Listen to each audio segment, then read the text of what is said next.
Illyra had learned long ago that silence was the safest place to live.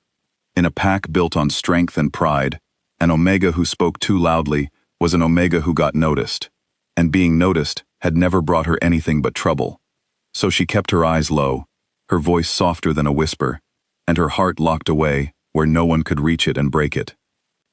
Except one person had already found the key to that lock, years ago, without even trying. Alpha Cade. She had been 16 the first time she saw him standing at the edge of the training grounds, sunlight catching the sharp lines of his jaw, his voice carrying easily over the clash of practice blades as he corrected a young wolf's stance. She remembered thinking that he looked like something out of an old story, the kind grandmothers told by the fire, about warriors who could carry the weight of an entire pack on their shoulders without ever bending. She had not known, back then, that he would one day be her mate. She had not known that 3 years into that bond, she would still be waiting for him to look at her the way he looked at everyone else in the pack, like she mattered. The morning of the half-moon gathering, Illyra woke before the sun. She always did on gathering days, not because tradition required it, but because it gave her time to breathe before the pack's eyes found her.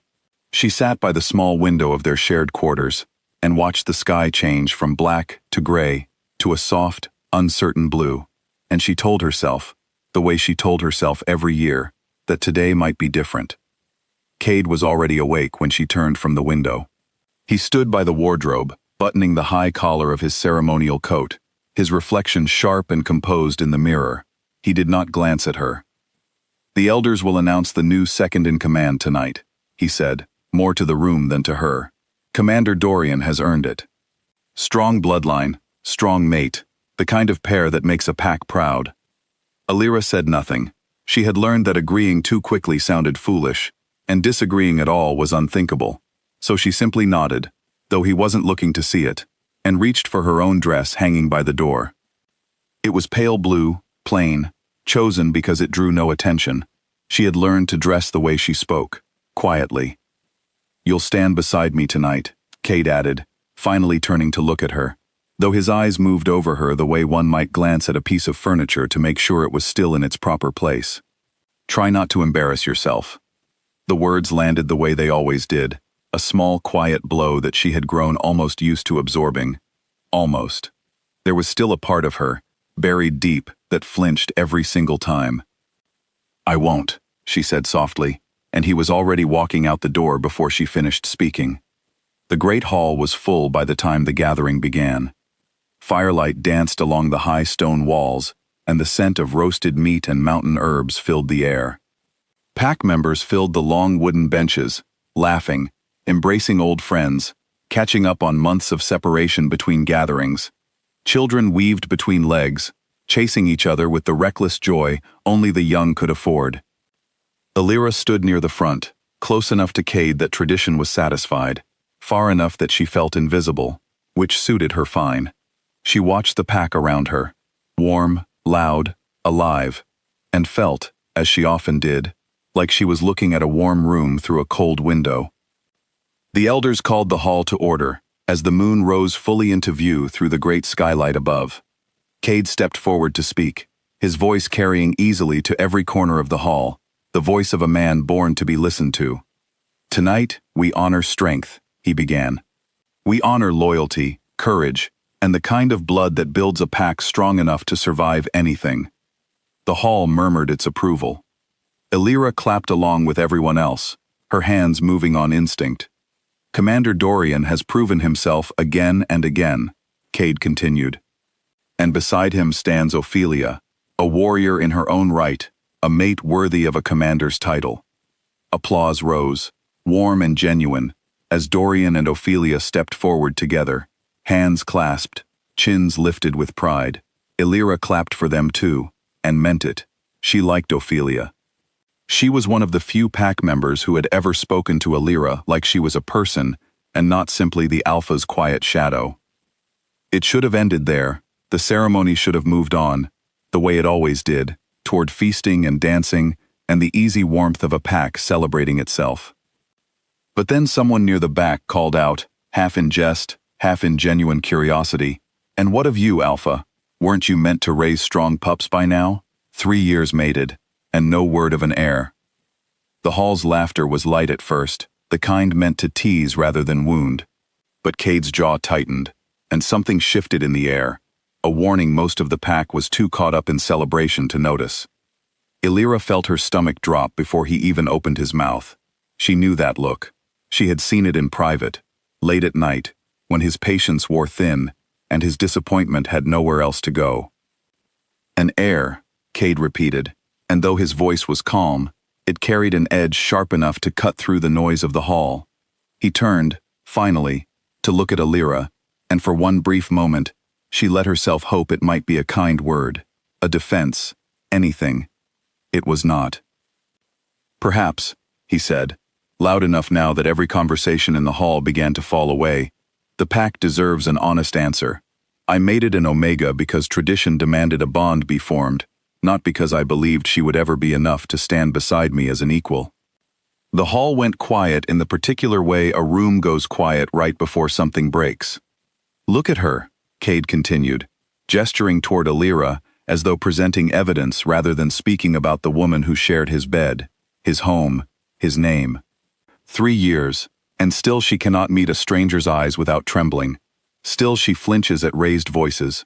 What pups could such fragile blood produce? An Omega mate was a mistake. Weak blood breeds weak pups.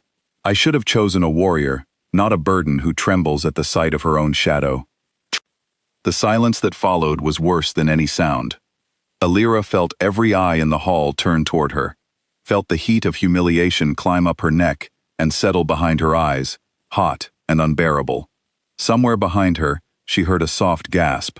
Ophelia, she thought distantly, though it hardly mattered now. She had imagined, more than once, what it might feel like if Cade ever said aloud the things she suspected he thought in private. She had imagined anger or grief, or the kind of quiet devastation that made a person want to disappear into the floor. She had not imagined this, a strange, clarifying stillness, as though something inside her that had been bent for 3 years had finally, quietly, snapped straight. She did not cry. She would not give him that, not here, not in front of everyone who had just watched him strip away the last of her dignity as easily as removing a coat. Instead, she stood very still, spine straightening despite the trembling he had just mocked, and looked at him, really looked at him, for what felt like the first time in years. And that was when the room changed. At first it was only the temperature, a chill sweeping through the hall despite the roaring fire, sharp enough that several pack members shivered and pulled their coats tighter. Then it was the light, silver, cool, and impossibly bright, pouring down through the skylight, though the moon outside had shone only pale and ordinary moments before. Murmurs of confusion rippled through the hall. Someone near the doors whispered a word too quiet to carry, but the fear in their voice carried anyway. The great fire in the hearth guttered, its orange flame bending sideways as though bowing to something unseen, and then, impossibly, it turned white. One by one, the pack began to kneel, not out of command, not out of tradition, but out of something older and deeper than either, some ancient instinct buried in wolf blood that recognized power far greater than any alphas before it had even fully arrived. Cade dropped to his knees so quickly that Illyra barely saw him move, his earlier authority gone, his voice already stammering out words of reverence to a presence not yet visible. Illyra did not kneel. She was not being defiant. She simply found, in that strange silver moment, that her body would not obey the instinct the way everyone else's did. She stood in the center of the hall, humiliation still raw in her chest, and watched as the light gathered itself into a shape at the front of the room. Tall, radiant, woven from starlight and shadow, and something that felt, impossibly, like warmth. The moon goddess had come. No one in the hall had ever seen her. Not truly. Not outside of old stories told to frightened pups before bed. And yet there was no mistaking her. The way the silver light clung to her like a second skin. The way the air itself seemed to bend gently around her, reverent and afraid all at once. She walked forward, unhurried, her gaze sweeping over the kneeling pack with something between patience and disappointment. When she reached Cade, still bowed low with his forehead nearly touching the stone floor, she did not stop. She walked past him as though he were nothing at all. Illyra felt her heart pound as the goddess came to stand before her instead, so close that the silver light seemed to wrap around them both. Up close, the goddess's eyes held galaxies, deep and endless, and yet when she looked at Illyra, there was nothing cold in her gaze, only warmth, only, impossibly, pride. "Rise, my queen," the goddess said. The words rippled through the hall like a stone dropped into still water. Illyra heard the sharp intake of breath from every direction, felt the weight of 100 disbelieving eyes shift from Cade to her. She could not speak. She simply stood, trembling now, not from fear, but from something she could not yet name, as the goddess reached out and cupped her face with hands that felt like moonlight given form. "You misunderstand your title, Illyra," the goddess said gently, her voice carrying easily through the silent hall, though she spoke as though only to her. "You were never given to this pack to be humbled. You were given to it as a test, for a man who could not recognize what he held in his hands." Illyra's breath caught, tears finally rising, not from sorrow now, but from something far more overwhelming. "You carry my blood in your veins," the goddess continued, "hidden until this night, for your protection. Every Omega who has ever bowed her head in silence while burning with strength, she was told she did not have. You are their answer. You are proof that gentleness was never weakness. That patience was never fragility, that the quiet ones survive storms the loud ones never could." As she spoke, warmth spread through Illyra's chest, spreading outward until faint silver markings bloomed beneath her skin, delicate and unmistakable, tracing along her collarbone and down her arms like living moonlight. The pack gasped as one, watching the mark of the goddess's own bloodline reveal itself for the first time in generations. The goddess finally turned from Illyra, her expression shifting as she looked toward Cade, who had gone pale as ash, still frozen on his knees. "You called her weak," the goddess said, and though her voice remained quiet, it carried a weight that made the entire hall shrink back.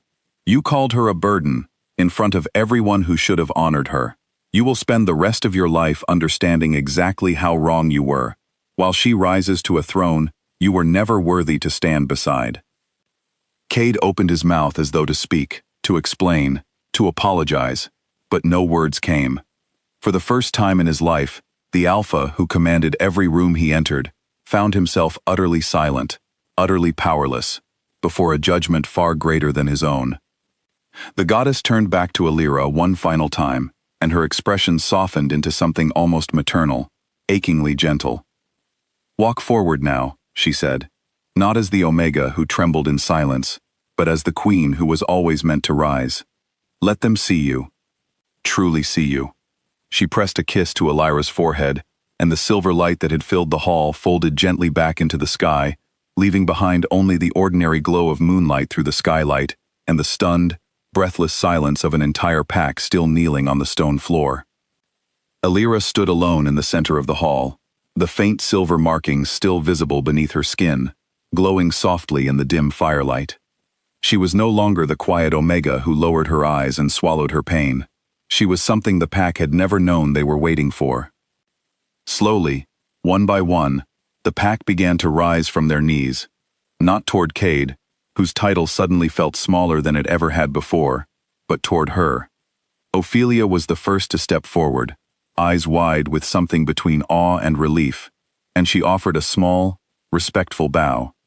Others followed, murmuring words of reverence that had, until moments ago, been reserved only for the Alpha.